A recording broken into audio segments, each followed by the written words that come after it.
முத்து பார்த்துட்டீங்களாண்ணா அண்ணாமலை கிட்ட, நீ அந்த ஷோரூமுக்கு கொஞ்ச நாளைக்கு ஓனராக இருப்ப, ஏன்னா அது உன்னோட காசில் ஆரம்பித்த கடை, நீ இப்படியே விட்டேன்னா இப்போ ஏமாந்த மாதிரியே திருப்பி தானே பெருசாக ஏமாறுவான், அப்போ இருக்கிறதும் இல்லாமல் போயிடும், அதனால் நீ கொஞ்ச நாளைக்கு ஓனராக இருப்ப, அப்போ தான் எல்லாம் ஒழுங்காக நடக்கும் அப்படின்னு சொல்ல, ரோஹிணி இருந்துட்டு அது எப்படி முடியும், அது மனோஜோட சொந்த உழைப்பில் ஆரம்பிச்சது அப்படின்னு சொல்ல, யார் சொந்த உழைப்பில், அப்பாவோட காசை திருடி கொண்டு போய் அவன் சொந்த உழைப்பில் ஆரம்பிச்சிட்டா அது அவனோட கடையாயிருமா அப்படின்னு சொல்ல, சரின்னு சொல்லிட்டு எல்லாருமே அமைதியாயிடுறாங்க. அண்ணாமலையுமே வந்துட்டு நான் கொஞ்ச நாளைக்கு ஓனராக இருந்து பார்க்குறேன், உன் மகன் தான் சரியான இழிச்சு வயனாச்சு, அதனால நான் கொஞ்ச நாளைக்கு ஓனராக இருக்கேன் அப்படின்னு சொல்லிட்டு அங்கேருந்து கிளம்பிடுறாரு.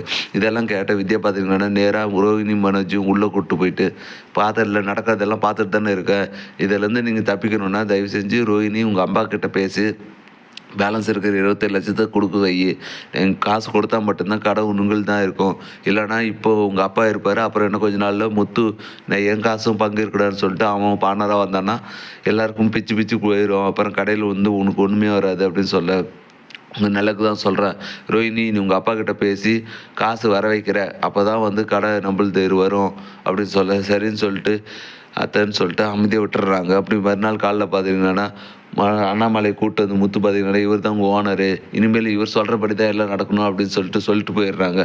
எல்லாருமே பார்த்தீங்கன்னா ரொம்ப சந்தோஷப்படுறாங்க. அப்படி போயிட்டு இருக்குது. இதெல்லாம் பார்த்துட்டு இந்த மனோஜ் பார்த்தீங்கன்னா என்ன பண்ணணும்னு தெரியாமல் முழிச்சிட்டு இருக்காரு. அப்புறம் ரோஹிணியை கூப்பிட்டு போயிட்டு தனியாக, ரோஹிணி நடக்கிறதெல்லாம் பார்த்துல எப்படின்னு நம்ம இதெல்லாம் தப்பிக்கணும்னா உங்கள் அப்பா கிட்ட கால் பண்ணு, நானும் கூட பேசுகிறேன் கொடு அப்படின்னு சொல்லி கேட்க, இல்லாத அப்பா கிட்ட நான் எங்கே ஃபோன் பண்ணுறது, எனக்கு தான் அப்பாவே இல்லையே, எனக்கு அம்மா மட்டும் தானே அப்படின்னு சொல்லிட்டு உண்மையை வளர்றாங்க. என்னதான் அப்பா இல்லையா அப்படின்னு சொல்லிட்டு சுதாரிச்சுட்டு மனோஜ் கேட்க, இல்லை நான் ஏதோ டென்ஷனில் விளையாட்டேன், நான் பேசுகிறேன், பேசி எப்படின்னு வர வைக்கிறேன் அப்படின்னு சொல்லிட்டு யோசிச்சுட்டு இருக்காங்க. என்ன பண்ணுறதுன்னு தெரியலையே, வசமாக வந்து மாட்டிக்கிட்டோமே அப்படின்னு. அப்போ தான் அந்த டைமில் பார்த்திங்கன்னா சிட்டி ஞாபகம் வருது.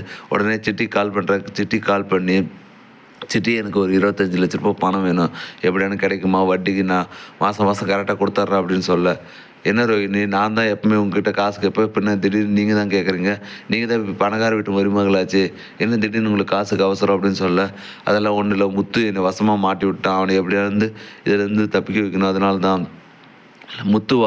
முத்துக்கு எனக்கு ஆல்ரெடி ஒரு தீர்க்க வேண்டிய கணக்கு இருக்குது, நீங்கள் ஒரு 2 லட்ச ரூபா கொடுங்க, நான் அவனை முழுசாக தீர்த்து கட்டுறேன் அப்படின்னு சொல்ல, இதுவும் நல்ல ஐடியாவே இருக்குன்னு ரோஹிணி பார்த்தீங்கன்னா நான் எப்படின்னா ரெடி பண்ணுறேன் அப்படின்னா முத்து ஒரு வழியாக ஒழிச்சு கட்டப்பாரு அப்படின்னு சொல்லி அதுக்கு பார்த்தீங்கன்னா பிளான் போடுறாங்க.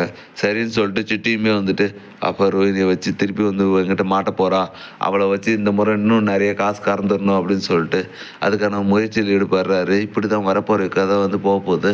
அடுத்து என்ன நல்லா இன்ட்ரெஸ்டிங்காக நடக்க போகுதுன்றதை நான் அடுத்தடுத்த வீடியோவில் அப்லோட் பண்ணுறேன். மேலும் இது போன்ற இன்ட்ரெஸ்டிங்கான அப்டேட் தெரிஞ்சுக்கொள்ள மறக்காமல் நம்ம சேனலை சப்ஸ்கிரைப் பண்ணுறேங்க. கூட பெல் பட்டன் அழுத்துங்க, அப்போ தான் நான் போகிற ஒவ்வொரு வீடியோ உங்களுக்கு நோட்டிஃபிகேஷன் வரும். தேங்க்யூ.